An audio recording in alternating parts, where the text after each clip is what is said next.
Move our People Before Profit private members' motion on social and affordable housing supply. I have to remark right at the outset, I can't believe that the Senior Minister isn't here to hear this. It's just unbelievable, to be honest. We're facing an unprecedented housing and homelessness crisis and an accommodation crisis.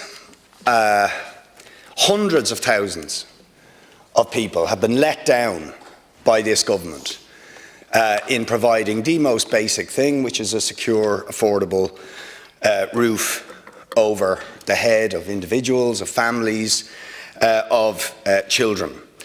122,000 households on all the various housing lists.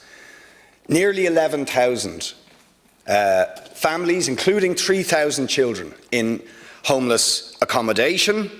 Now thousands of Ukrainian people fleeing war and conflict in desperate situations, all being failed by the state, all being failed by the government in providing the basic thing, which is to have a roof over your head.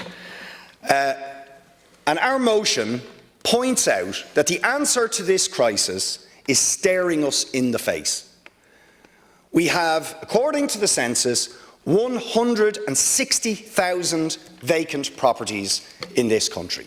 48,000 of them have been empty for 6 years, since the last census.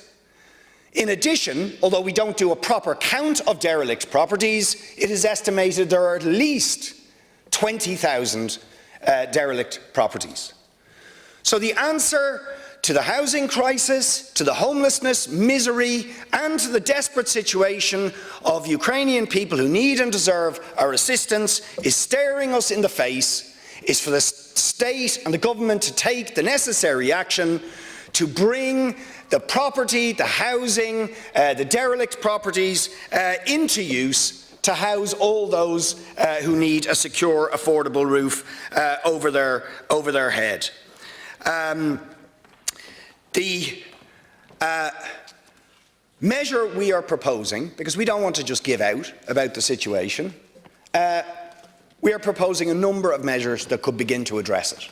The central solution, obviously, we haven't even included in this because we put it out there so many times, as have others, is for the government to dramatically ramp up its own direct construction of public and affordable housing on the abundant public land that exists out there.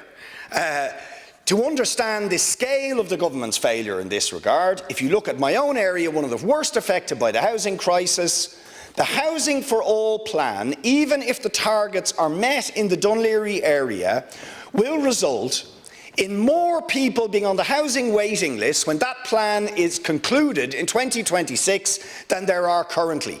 That's how inadequate the plan is, even if the targets are met, and as our motion sets out, the government is failing spectacularly even to meet its own targets for the delivery of social and affordable housing. The government is saying that its target for this year is 9,000 social homes. By halfway through this year, they had only delivered 1,500. They are promising 4,100 affordable and cost rental homes, but have only delivered 325 affordable and 234 cost rental by halfway through the year. So hopelessly inadequate targets and hopelessly inadequate ability on the part of this government to actually implement even its own targets.